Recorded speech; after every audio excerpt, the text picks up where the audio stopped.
नमस्कार. आज आपण श्रावण महिन्यात केली जाणारी जीवितीची पूजा याबद्दलची शुक्रवारची एक कहाणी आहे, ती आज आपण ऐकणार आहोत. चला मग सुरुवात करूया. एका शुक्रवारा तुमची कहाणी. आटपाट नगर होतं. तिथे एक राजा होता. त्या राजाला मुलगा नव्हता. तेव्हा राणीने काय केलं, एका सुईणीला बोलावून आणलं. अगं सुईणी, मला नाळवारीसुद्धा एक मुलगा गुपचूप आणून दे, मी तुला पुष्कळ द्रव्य देईन. सुईणीनं गोष्ट कबूल केली. ती त्या तपासावर राहिली. गावात एक गरीब ब्राह्मणाची बाई गर्भार राहिली. तेव्हा ही सुईण तिच्या घरी गेली. तिला सांगू लागली की बाई, तू गरीब आहेस, तुझं बाळंतपणाचं पोट दुखू लागेल तेव्हा मला कळव, मी तुझं बाळंतपण फुकट करीन. तिनं होय म्हणून सांगितलं. नंतर ती सुईण राणीकडे आली. बाईसाहेब, आपल्या नगरात एक अमुक गरीब ब्राह्मणाची बाई गरोदर आहे. तिला नुकताच दुसरा महिना लागला आहे. लक्षणं सर्व मुलाचीच दिसत आहेत. तेव्हा आपल्या घरापासून तो तिथपर्यंत कोणास काही कळवणार नाही असं एक गुप्त भुयार तयार करावं. आपल्याच दिवस गेल्याची अफवा उठवावी. मी तुम्हास नाळवारीचा मुलगा आणून देईन. असं ऐकल्यावर राणीला मोठा आनंद झाला आणि जसे जसे दिवस होत गेले त्याप्रमाणे डोहाळ्याचं ढोंग केलं. पोट मोठं दिसण्याकरिता त्याच्यावर लुगड्यांच्या गड्या बांधल्या. भुयार तयार केलं. 9 मास भरताच बाळंतपणाची तयारी केली. इकडे ब्राह्मणबाईचं पोट दुखू लागलं. सुईणीला बोलावं आलं. त्याबरोबर तुम्ही पुढं व्हा, मी येते म्हणून सांगितलं. धावत राणीकडे आली. पोट दुखण्याचं ढोंग करून सांगितलं. नंतर ब्राह्मणाच्या घरी आली. बाई, तुझी आहे पहिली खेप. डोळे बांधलेस तर भिणार नाहीस, नाही बांधलेस तर भय वाटेल असं सांगून तिचे डोळे बांधले. ती बाळंतीण झाली. मुलगा झाला. सुईणीनं एका दासीकडून भुयाराच्या वाटेनं मुलगा राणीकडे पाठवला व तिनं वरवंटा घेऊन त्याला एक कुंचा बांधला आणि तिच्या पुढे ठेविला. मग बाईचे डोळे सोडले. तुला वरवंटाच झाला असं सांगू लागली. तिनं नशिबाला बोट लावलं. मनामध्ये दुःखी झाली. सुईण निघून राजवाड्यात गेली. राणीसाहेब बाळंतीण झाल्याची बातमी पसरली. मुलाचं कोड कौतुक होऊ लागलं. इकडे ब्राह्मणबाईनं नेम धरला. श्रावण मासी दर शुक्रवारी जीवितीची पूजा करावी आणि नमस्कार करून म्हणावे की जय जीविती आई माते, जिथं माझं बाळ असेल तिथं खुशाल असो असं म्हणून तिनं तांदूळ उडवावे. ते ह्या मुलाच्या डोक्यावर पडावे. हिरवं लुगडं नेसणं, हिरव्या बांगड्या लेणं वर्ज्य, कारलीच्या मांडवा खालून जाणं वर्ज्य केलं. तांदूळाचं धुणं ओलांडणं बंद केलं. याप्रमाणे ती नेहमी वागू लागली. इकडे राजपुत्र मोठा झाला. एके दिवशी बाहेर फिरायला निघाला. त्या दिवशी ही नाहून आपल्या अंगणात राळे राखीत बसली होती.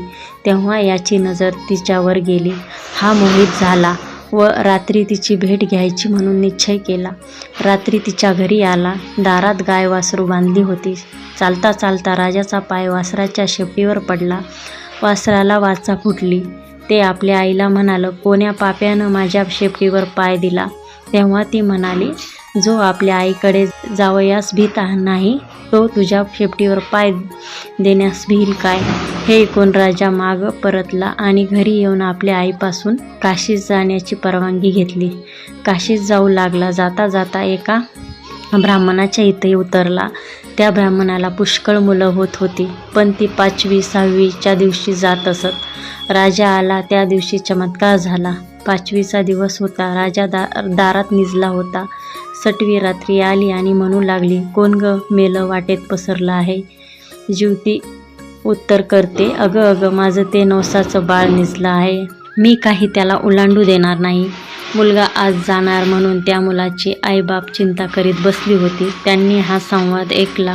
इतक्यात उत्तर रात्र झाल्यावर 6वी जीविती आपापल्या रस्त्यांनी निघून गेल्या. उजळल्यावर ब्राह्मणाने येऊन राजाचे पाय धरले. तुमच्यामुळे आमचा मुलगा जगला. आजचा दिवस मुक्काम करा अशी विनंती केली. राजानं ती मान्य केली. त्याही रात्री याचप्रमाणे प्रकार झाला. दुसरे दिवशी राजा चालता झाला. इकडे ह्याचा मुलगा वाढता झाला. पुढं काशीत गेल्यावर यात्रा केली. गयावर्जनाची वेळ आली. पिंड देतेवेळी ते घ्यायला 2 हात वर आले. असं होण्याचं कारण त्यानं ब्राह्मणाला विचारलं. ते म्हणाले, घरी जा, साऱ्या गावातल्या बायका पुरुषासह जेवायला बोलव, म्हणजे याचे कारण समजेल. मनाला मोठी सुटपूट लागली. घरी आला. मोठ्या थाटानं मामद केलं. त्या दिवशी शुक्रवार होता. गावात ताकीद दिली, घरी कोणी चूल पेटवू नये, सगळ्यांनी जेवायला यावं. ब्राह्मणीला मोठं संकट पडलं. राजाला निरोप धाडला, मला जीवितीचं व्रत आहे, माझे नेम पुष्कळ आहेत, ते पाळलं तर जेवायला येईन. राजानं कबूल केलं. जिथं तांदूळाचं धुणं होतं ते काढून तिथं सारवून त्यावर ती आली. हिरव्या बांगड्या भरल्या नाहीत, कारल्याच्या मांडवाखालून गेली नाही. दरवेळेस जिथं माझं बाळ असेल तिथं खुशाल असो असं म्हणे. पुढं पानं वाढली. मोठा थाट जमला. राजानं तूप वाढायला घेतलं. वाढता वाढता ही ज्या पंक्तीत बसली होती तिथं आला. तूप वाढू लागला. ईश्वरी चमत्कार झाला. बाईला प्रेम सुटून पान्हा फुटला. तिच्या स्तनातून दुधाच्या धारा फुटल्या. त्या ह्याच्या तोंडात उडाल्या. तो हातची तपेली ठेवून रुसून निजला. काही केल्या उठेना. तेव्हा त्याची आई गेली. त्याची समजूत करू लागली. तो म्हणाला, असं होण्याचं कारण काय? तिनं सांगितलं की ती तुझी खरी आई, मी तुझी मानलेली आई, असं सांगून सर्व हकीकत सांगितली. नंतर भोजनाचा समारंभ झाला. पुढं त्यानं आपल्या आईबापास राजवाड्यानजीक मोठा वाडा बांधून देऊन त्यांच्याबरोबर आपण राज्य करू लागला. तर जशी जीविती तिला प्रसन्न झाली तशी तुम्हा आम्हा हो. ही 60 उत्तराची कहाणी, 5 उत्तरी सुफळ संपूर्ण. तर ही होती शुक्रवारची जीवितीची कहाणी.